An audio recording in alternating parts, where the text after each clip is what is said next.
Hey everyone, and welcome back to our channel, where we explore the most fascinating stories from around the world.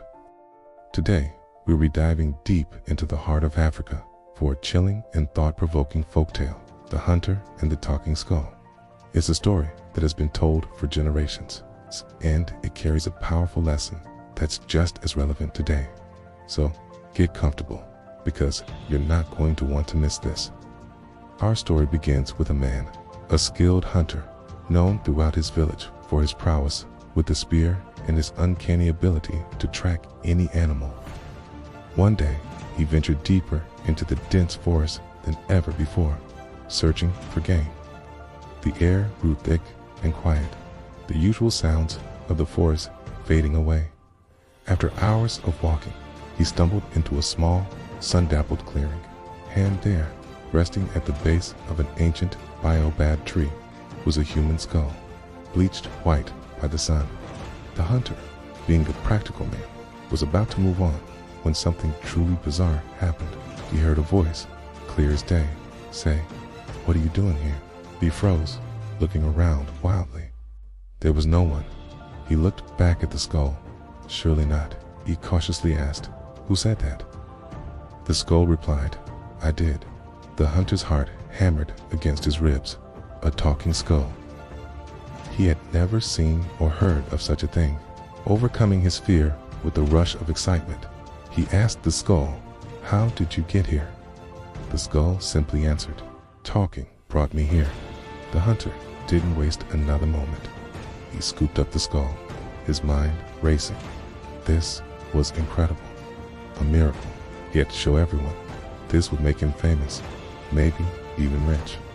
He ran all the way back to his village, bursting with the news. He found the village chief, surrounded by his elders and advisors, and breathlessly announced his discovery. "I have found a talking skull," he declared, holding it up for all to see. The villagers murmured amongst themselves. Some laughed, others looked at him with pity. A talking skull. The man must have spent too long in the sun. The chief, a wise and patient man, looked at the hunter sternly. "Are you trying to make a fool of us?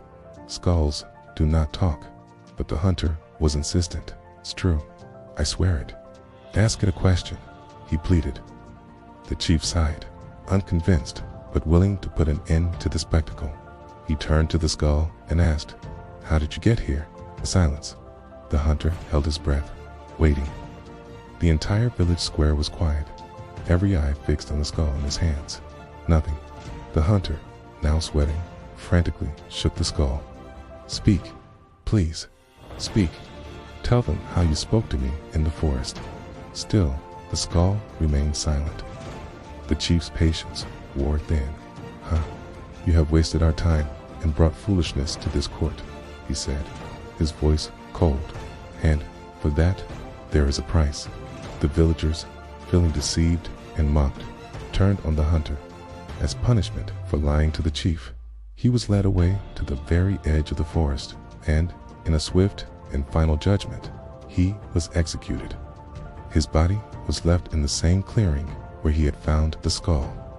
And as his own skull eventually lay bare on the forest floor, right next to the first one, the original skull finally spoke. It turned to the new skull and asked, "How did you get here?" The hunter's skull, now able to speak in the great beyond, replied with a sigh of regret, "Talking brought me here." This story is a powerful cautionary tale, isn't it? It warns us about the dangers of careless speech, of speaking out of turn, and of not knowing when to keep a secret. The hunter's inability to control his tongue, his desperate need for fame and recognition, led directly to his downfall. It's a reminder that not everything we see or hear needs to be shared, and sometimes the wisest action is silence. What do you think this story means? Let me know your thoughts in the comments below. Thanks so much for watching. If you enjoyed this tale, please hit that like button and subscribe for more stories from around the world. See you next time.